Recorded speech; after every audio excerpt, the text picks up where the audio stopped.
नमस्कार दोस्तों, जय हिंद। आप सभी का स्वागत है हमारे YouTube चैनल में। बहुत बहुत स्वागत है यूपीएससी ड्रीम आईएएस 510 में।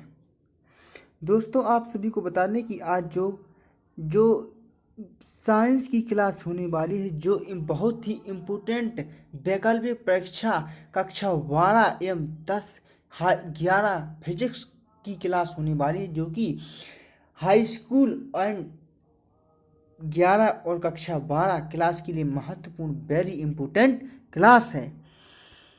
चलिए, पहला क्वेश्चन क्या कहता है। पहला क्वेश्चन कहता है तरल पदार्थ का घनत्व गर्म करने पर होता है। जब तरल पदार्थ गर्म होता है तो क्या होता है, तो कम होता है। क्या होता है दोस्तों, कम होता है। इसका राइट आंसर हो जाएगा ऑप्शन नंबर कम होता है। अगला क्वेश्चन अगला क्वेश्चन कहता है अगला क्वेश्चन कहता है प्रकाश वर्ष किसका मात्रक है। प्रकाश वर्ष ऑप्शन में चला जाएगा सी। अब प्रकाश वर्ष दूरी का मात्रक है। अगला क्वेश्चन कहता है किस कारण मेघाच्छन्न रात की अपेक्षा निर्मल रात अधिक ठंडी होती है। वह होती है दोस्तों विकिरण के कारण निर्मल जो रात होती है वह अधिक ठंडी होती है। अगला क्वेश्चन कहता है द्रव तापमापी की अपेक्षा गैस तापमापी अधिक संवेदी क्यों होता है। यानी द्रव तापमापी की अपेक्षा गैस तापमापी अधिक संवेदी क्यों होता है। वह होता है दोस्तों, वह ऑप्शन है द्रव्य की अपेक्षा गैस के अधिक प्रसाव द्रव्य की अपेक्षा गैस का प्रसाव करती है। इसीलिए जो रात होती है वह द्रव्य तापमापी गैस तापमापी अधिक संवेदी होता है। अगला क्वेश्चन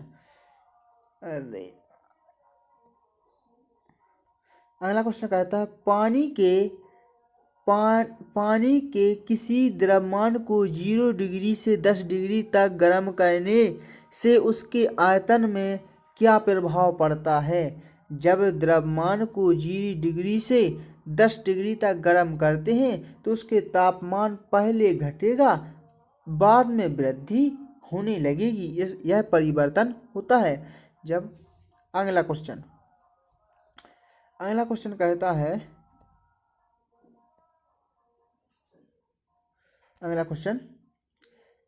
एक गोलाकार तस्तरी, एक घन और गोला सभी एक ही पदार्थ के बने हुए हैं और उनका द्रव्य भी एक समान है। उन्हें 300 डिग्री तक गर्म करके एक कमरे में छोड़ दिया गया है। इसमें से सबसे धीमी गति कौन सा ठंडा होगा। यानी सबसे धीमी गति से कौन सा ठंडा होगा, तो वह होगा दोस्तों गोला बहुत ही धीमी गति से ठंडा हुआ। किसको, एक गोलाकार तस्तरी में घन को एवं गोला को रखा गया है, जो किया गया बनाया गया है किसको, बने हुए गोले और उनका द्रव्यमान एक समान है। 300 डिग्री तक गर्म करने पर कमरे में छोड़ दिया जाए तो उसका धीमी गति कौन करेगा, धीमी और दूसरा गोला करेगा। कौन करेगा, गोला। अगला क्वेश्चन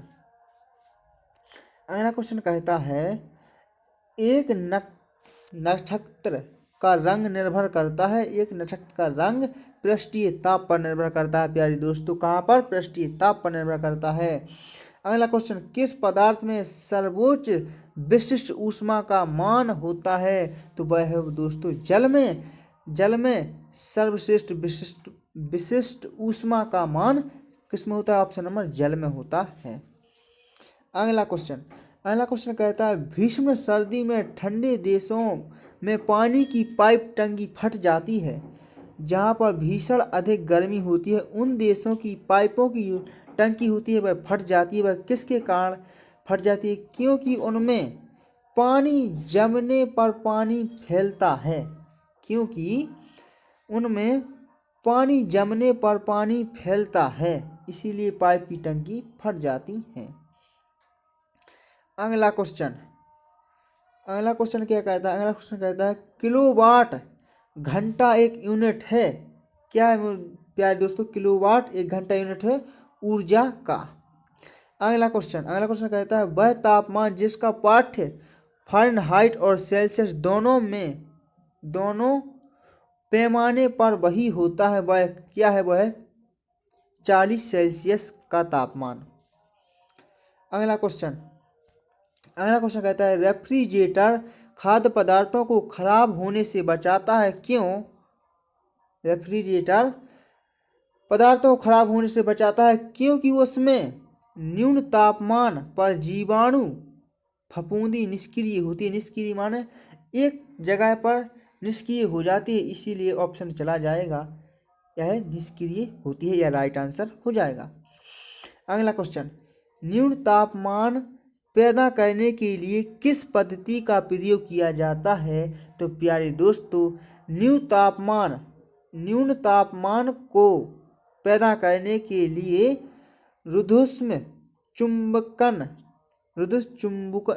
रुधिस्विचुम्बकन का प्रयोग किया जाता है। किसका? रुधिस्विचुम्बकन का प्रयोग किया जाता है। 100 सेल्सियस पर पानी की अपेक्षा 100 पर भाप अधिक गंभीर दाह को क्यों करती है? क्योंकि भाप में वाष्पन की गुप्त ऊष्मा होती है। क्या होती है मेरे प्यारे दोस्तों? भाप की गुप्त ऊष्मा होती है। अगला क्वेश्चन कहता है कौन सा पदार्थ ऊष्मा का सुचालक है परंतु विद्युत का कुचालक है? कौन सा पदार्थ है? वह है अभ्रक। क्या है दोस्तों, मेरे प्यारे दोस्तों? अभ्रक चला जाएगा, राइट आंसर सही। क्या है? अभ्रक। क्या है प्यारे दोस्तों? अभ्रक इसका राइट आंसर हो जाएगा। अगला क्वेश्चन कहता है ध्वनि का वेग सर्वाधिक किसमें होता है? तो ध्वनि का वेग सर्वाधिक कहाँ होता है? इस्पात में होता है। इस्पात में। किसमें होता है? इस्पात में होता है। इस्पात में। अगला क्वेश्चन कहता है लंबी दूरी के बेतार संचार के लिए अपेक्षित तरंगे हैं, तो वह है रेडियो तरंगे। कौन सी है दोस्तों? रेडियो तरंगे। अगला क्वेश्चन कहता है जल वाष्प में भंडारित ऊष्मा को क्या कहते हैं? जो जल वाष्प में ऊष्मा भंडारित होती है उसको हम गुप्त ऊष्मा कहते हैं। क्या कहते हैं? गुप्त ऊष्मा के नाम कहते हैं। अगला क्वेश्चन कोई पिंड ऊष्मा का सबसे अधिक अवशोषण करता है जब वह हो। कोई पिंड ऊष्मा का सबसे अधिक अवशोषण करता है जब वह क्या हो? जब वह क्या हो? जब वह काला एवं खुरदरा हो। कैसा हो? काला एवं खुरदरा हो, तब अधिक प्रयोग करता है। अगला क्वेश्चन क्या कहता है प्रिज्म से गुजरने पर प्रकाश का कौन सा रंग सबसे अधिक विचलन होता है? तो वह होता है बैगनी रंग। कौन सा रंग? बैगनी रंग।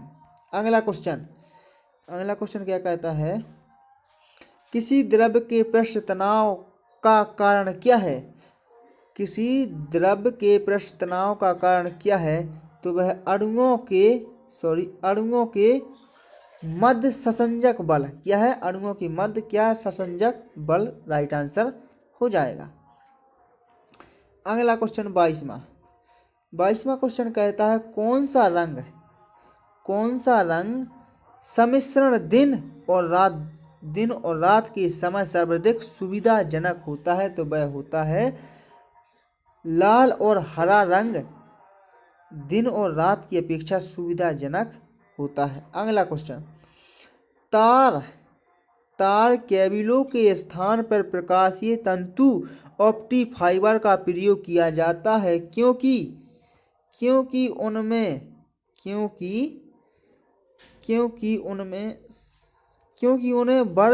वर्धन की आवश्यकता नहीं होती है, इसीलिए।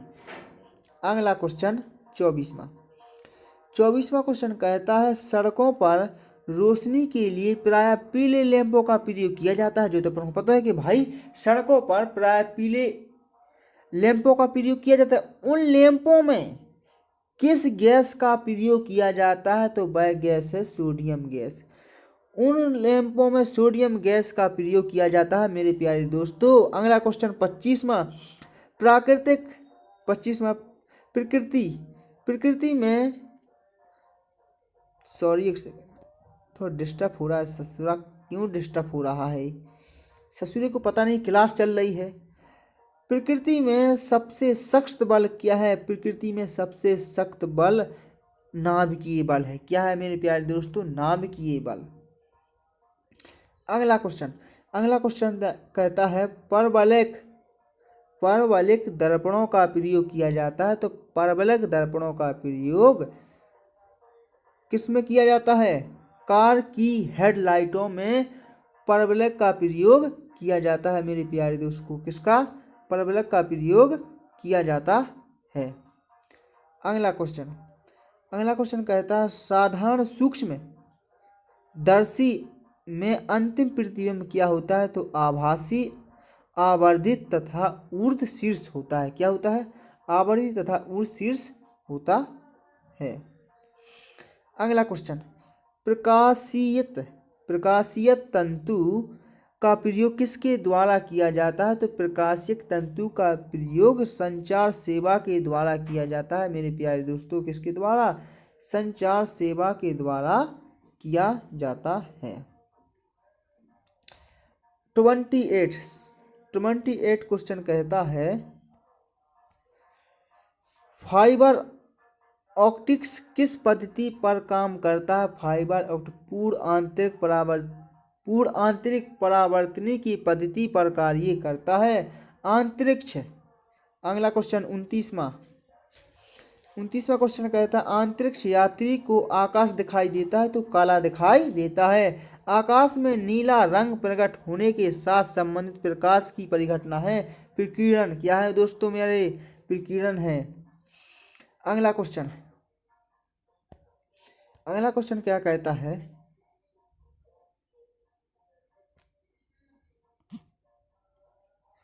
अगला क्वेश्चन कहता है श्वेत प्रकाश को भिन्न भिन्न रंगों में व्यक्त करने के लिए प्रयोग किया जाता है तो प्रिज्म का प्रयोग करते हैं श्वेत प्रकाश को भिन्न भिन्न रंगों में प्रयोग करने के लिए। अगला क्वेश्चन क्या कहता है? अगला क्वेश्चन कहता है तरणताल वास्तविक गहराई से कम गहराई दिखाई देता है। इसका कारण क्या है? इसका कारण जो है वह है प्रकाश का पूर्ण आंतरिक परावर्तन। लेंस किससे बनता है? लेंस फ्लिट कांच से बनता है। कौन से बनता है प्यारे दोस्तों? फ्लिट कांच से लेंस का प्रयोग होता है। अगला क्वेश्चन कहता है मरीचिका। अगला क्वेश्चन कहता है मरीचिका।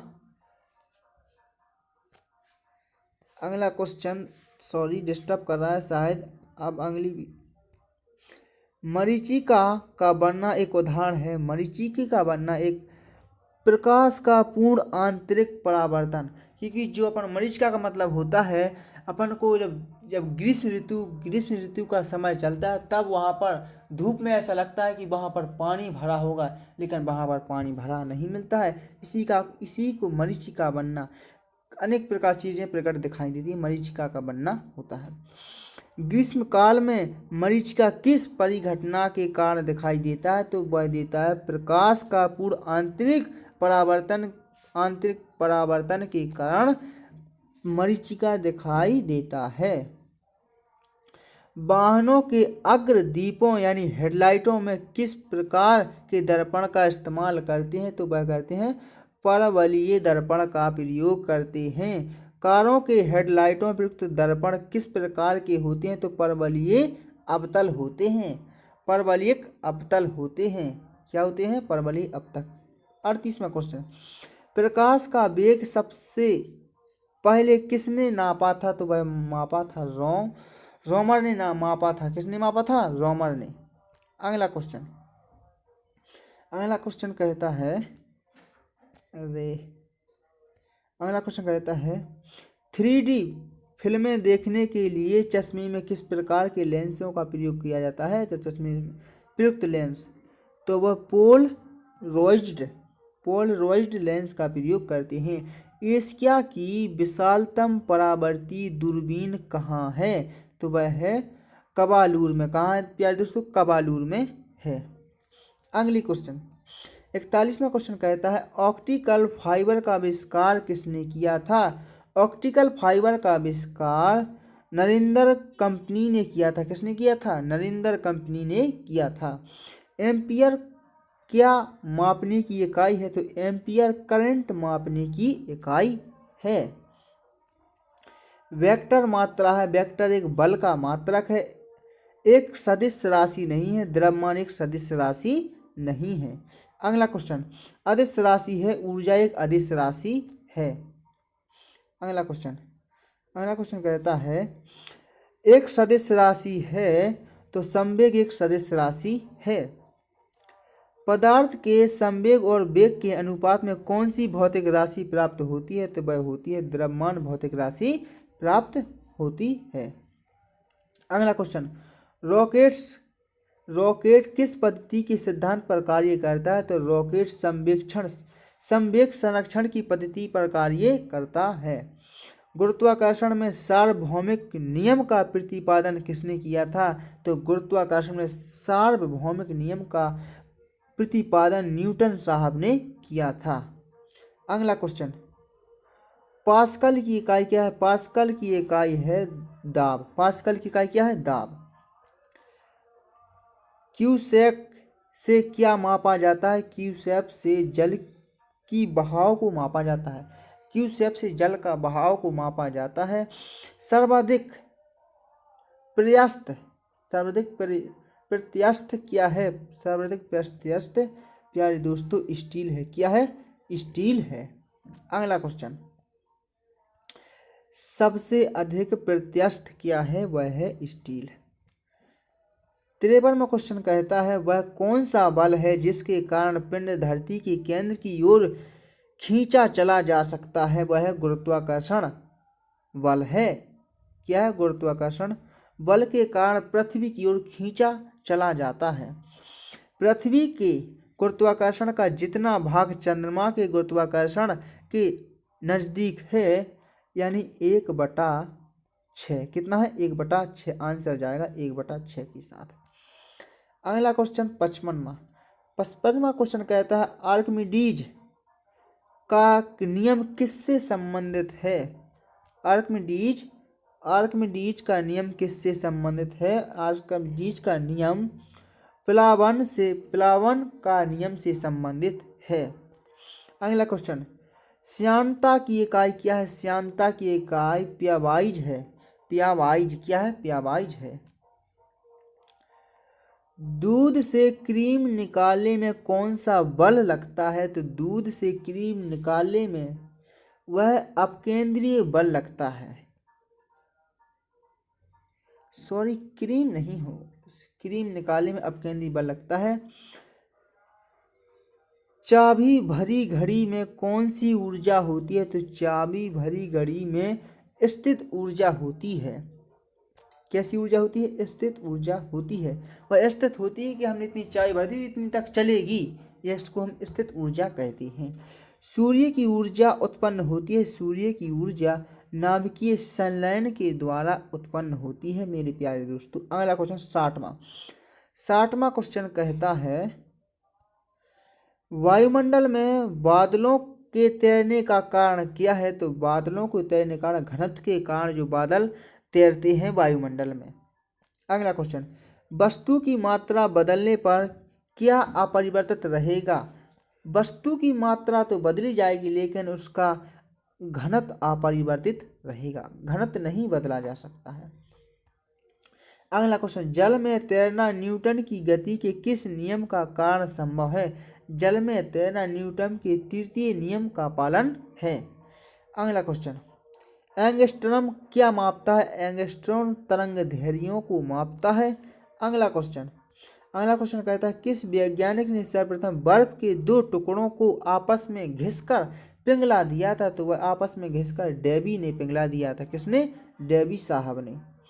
अगला क्वेश्चन ऊष्मा एक प्रकार की ऊर्जा है जिसे कार्य में बदला जा सकता है, इसका प्रत्यक्ष प्रमाण सबसे पहले किसने दिया था? तो सबसे पहले रदरफोर्ड रामफोर्ड ने दिया था। किसने? रामफोर्ड ने।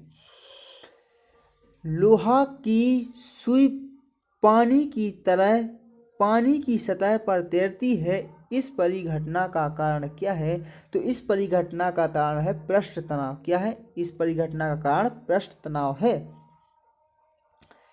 एक हॉर्स पावर कितने वाट के बराबर होता है? एक हॉर्स पावर 746 वाट के बराबर होता है।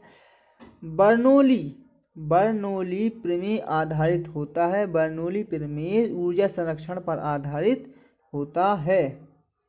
अगला क्वेश्चन कहता है बर्फ पर दाब बढ़ने से कौन सा गलनांक क्या होगा? यानी बर्फ पर अगर दाब बढ़ाने से उसका गलनांक क्या होगा? उसका गलनांक घट जाएगा। अगर अपन बर्फ पर दाब लगाएंगे तो उसका गलनांक क्या हो जाएगा? घट जाएगा मेरे प्यारे दोस्तों, घट जाएगा। ऊष्मा का सबसे अच्छा चालक कौन सा है? तो ऊष्मा का सबसे अच्छा चालक चांदी है। क्या है? चांदी है। अगला क्वेश्चन, किसमें सर्वोच्च विशिष्ट ऊष्मा का मान होता है? तो सर्वोच्च जल में विशिष्ट ऊष्मा का मान होता है। यानी ऊष्मा का सबसे अच्छा चालक कौन सा होता है? तो ऊष्मा का सबसे अच्छा चालक चांदी होता है। अगला क्वेश्चन 73वां, आणविक संगठन के द्वारा ऊष्मा का संप्रेषण क्या कहलाता है? तो आणविक संगठन के कारण ऊष्मा का संप्रेषण संवहन कहलाता है। क्या कहलाता है? संवहन कहलाता है मेरे प्यारे दोस्तों। 74वां क्वेश्चन कहता है ठोस से द्रव्य में पदार्थ की अवस्था परिवर्तन को क्या कहते हैं? जब ठोस होती है तो उसको द्रव्य में परिवर्तित किया जाता है, तो उस अवस्था को अपन गलन कहते हैं। क्या कहते हैं? गलन कहते हैं मेरे प्यारे दोस्तों। ठोस कपूर से कपूर वाष्प बनने की प्रक्रिया को क्या कहते हैं? तो कपूर से कपूर वाष्प बनने की प्रक्रिया को ऊर्ध्वपातन कहते हैं। क्या कहते हैं? ऊर्ध्वपातन कहते हैं। किसी द्रव्य का उसके क्वथनांक से पूर्व उसके वाष्प में बदलने की प्रक्रिया को क्या कहते हैं? तो उसके वाष्प में बदलने की प्रक्रिया को वाष्पीकरण कहते हैं मेरे प्यारे दोस्तों। क्या कहते हैं? वाष्पीकरण कहते हैं। अगला क्वेश्चन, ऊष्मा गतिकी के प्रथम नियम से संरक्षित होता है। तो ऊष्मा के प्रथम नियम से गतिकी संरक्षित होता है, तो वह होती है ऊर्जा। अगला क्वेश्चन, यदि किसी स्थान के तापमान में सहसा वृद्धि होती है तो आपेक्षिक आर्द्रता क्या होती है? तो आपेक्षिक आर्द्रता घट जाती है मेरे प्यारे दोस्तों। क्या हो जाती है? घट जाती है। अगला क्वेश्चन 79 क्वेश्चन कहता है ध्वनि तरंगों की प्रकृति क्या होती है? ध्वनि तरंगों की प्रकृति अनुदैर्ध्य होती है। क्या होती है? अनुदैर्ध्य। ध्वनि की चाल अधिकतम होती है। ध्वनि की चाल अधिकतम इस्पात में होती है। किस में होती है? यानी लोहे में होती है। अगला क्वेश्चन, कौन सी प्रक्रिया प्रकाश और ध्वनि दोनों में घटित नहीं होती है? तो वह होती है ध्रुवण प्रक्रिया। ध्रुवण प्रक्रिया होती है जो प्रकाश एवं ध्वनि दोनों में घटित नहीं होती है। अगला क्वेश्चन 82वां, ध्वनि तरंगें किसके कारण प्रतिध्वनि उत्पन्न करती हैं? तो प्रतिध्वनि उत्पन्न परावर्तन के कारण करती हैं। किसके कारण? परावर्तन के कारण। अगला क्वेश्चन, रेडियो का समस्वरण स्टेशन का उदाहरण क्या है? तो वह है अनुनाद। क्या है? अनुनाद है। अगला क्वेश्चन, डॉपलर प्रभाव संबंधित है। डॉपलर प्रभाव संबंधित ध्वनि से। किससे मेरे प्यारे दोस्त? ध्वनि से है। अगला क्वेश्चन कहता है कौन सी तरंगें शून्य संचरण नहीं करती हैं? तो वह होती हैं ध्वनि होती हैं जो शून्य संचरण नहीं करती हैं। अगला क्वेश्चन ध्वनि नहीं गुजरती है। तो ध्वनि नहीं गुजरती, निर्वात में नहीं गुजरती है मेरे प्यारे दोस्तों। किसमें नहीं? निर्वात में नहीं ध्वनि गुजरती है। अगला क्वेश्चन 87 क्वेश्चन कहता है सबसे अधिक तीव्रता की तीव्रता की ध्वनि उत्पन्न होती है तो वह होती है बाघ में। किसमें मेरे प्यारे दोस्तों? बाघ में सबसे अधिक तीव्रता की ध्वनि उत्पन्न करने की शक्ति होती है, सबसे अधिक ध्वनि। अगला क्वेश्चन 88 क्वेश्चन कहता है ध्वनि वेग का अधिकतम होता है, ध्वनि का वेग अधिकतम होता है तो लोहा में होता है। किस में होता है दोस्तों? लोहा में। जब ध्वनि तरंग चलती है तो वे अपने साथ क्या ले जाती है? तो वे अपने साथ ऊर्जा को ले जाती है। किसको ले जाती है? ऊर्जा को। जब ध्वनि तरंगें चलती हैं तो अपने साथ ऊर्जा को ले जाती हैं। अगला क्वेश्चन, जब प्रकाश में लाल रंग व हरा रंग व नीला रंगों को समान अनुपात में मिलाया जाता है तो परिणाम क्या निकलता है? तो परिणाम निकलता है सफेद रंग। क्या निकलता है? सफेद रंग निकलता है। कैमरे में किस प्रकार के लेंस का प्रयोग किया जाता है मेरे प्यारे दोस्तों? कैमरे में किस प्रकार के लेंस का प्रयोग किया जाता है? तो कैमरे में उत्तल लेंस का प्रयोग किया जाता है। नेत्रदान में दाता की आंख के किस हिस्से के प्रतिरोपित किया जाता है? तो किस हिस्से को प्रतिरोपित यानी दान में दिया जाता है? तो कॉर्निया। क्या हो जाता है? कॉर्निया आंसर हो जाता है। क्या हो जाता है? आंसर कॉर्निया हो जाता है। अगला क्वेश्चन क्या कहता है? 93 क्वेश्चन कहता है मनुष्य के आंख में प्रकाश तरंगें किस स्थान से स्नून उद्देगों में परिवर्तित होती हैं? तो वह होती है रेटिना में। किस में होती है? रेटिना में होती है। अगला क्वेश्चन, एक सेकेंड। अगला क्वेश्चन कहता है मायोपिया से तात्पर्य है। मायोपिया से क्या तात्पर्य है? तो मायोपिया से निकटता तात्पर्य है। क्या तात्पर्य है? मायोपिया से निकटता तात्पर्य प्रयोग है। अगला क्वेश्चन 95 क्वेश्चन कहता है दूरबीन का आविष्कार किसने किया? दूरबीन का आविष्कार गुटेनबर्ग ने किया। गुटेनबर्ग ने। किसने? गुटेनबर्ग ने किया मेरे प्यारे दोस्तों, गुटेनबर्ग ने। अगला क्वेश्चन 96 क्वेश्चन कहता है पानी से भरे तालाब की गहराई किस कारण कम दिखाई देती है? तो अपवर्तन के कारण जो तालाब में भरे पानी की गहराई कम दिखाई देती है, अपवर्तन के कारण। अगला क्वेश्चन 97 क्वेश्चन कहता है साबुन के बुलबुले के चमकीले रंग निम्नलिखित में से किसके कारण होते हैं? तो वह होते हैं प्रकीर्णन के कारण। किसके कारण होते हैं प्यारे दोस्तों? प्रकीर्णन के कारण होते हैं। अगला क्वेश्चन 98 क्वेश्चन कहता है जल में वायु का बुलबुला किसकी भांति व्यवहार करेगा? तो जल में जो वायु का बुलबुला होता है वह अवतल लेंस की भांति व्यवहार करता है। किसकी भांति? अवतल लेंस की भांति व्यवहार करता है। अगला क्वेश्चन प्रकाश की गति किसके बीच से जाते हुए न्यूनतम होती है? प्रकाश की गति किसके बीच से जाती हुई? कांच के बीच से जाती हुई न्यूनतम होती है। अगला क्वेश्चन 100 क्वेश्चन कहता है किसी तारे के रंग से तार को क्या पता चलता है? किसी तारे के रंग को तार से तार का तापमान पता चलता है, ताप पता चलता है। इसी प्रकार आप लोग क्लास समाप्त होती ही और हमारे इसी प्रकार क्वेश्चन को पाने के लिए हमारे चैनल से जुड़े रहें, जो कि बहुत ही बेस्ट इंपॉर्टेंट क्वेश्चन है, जो कि 12 में छपे के छपे यही क्वेश्चन आएंगे मेरे प्यारे दोस्तों। विकल्प में अगर 100 में से अगर कहीं भी अगर 5 नंबर के वैकल्पिक क्वेश्चन आते हैं और एक नंबर के वैकल्पिक प्रश्न आते हैं तो यहाँ से क्वेश्चन कहीं दूर नहीं जाएंगे, मैं आपसे वादा करता हूँ। इसलिए हमारे चैनल को सब्सक्राइब कर लें और लाइक कर लें और बेल आइकन बटन को दबा लें और अपने दोस्तों के साथ शेयर करें ताकि वो भी इसका फ़ायदा उठा सकें और 12वीं तथा कक्षा 10वीं और 11वीं में अच्छे अंक लाकर पास हो सकें। चलिए इसीलिए हमारी क्लास समाप्त होती हुई मिलते हैं नेक्स्ट अगले वीडियो में। आप सबके लिए धन्यवाद।